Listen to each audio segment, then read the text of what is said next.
भाई सब सब को जानिला परे ए घरे रहिबा काम स्थान मिलिबनी। अरे तमे कहि व्यस्त होई पडु तो तमे ता किछि दिन पर तमे सासु घर के चल जीवा ना। ऐसे बकवास मत कर। हां वो उद्देश्य रे पूरे जल पासे छु की कथा कहउतनी ससुर महाशय।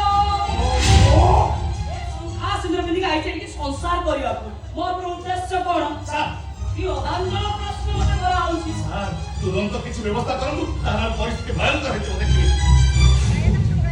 मु देखुची मैनेजर बाबू को मुंडटा कहीं भारी जाम होई होचिया। मैनेजर बाबू एटा कंपनी कथा न लेखा पढ़ा काम रे कि कंप्यूटर काम रे टक टक सार दबो पड़ेइबो।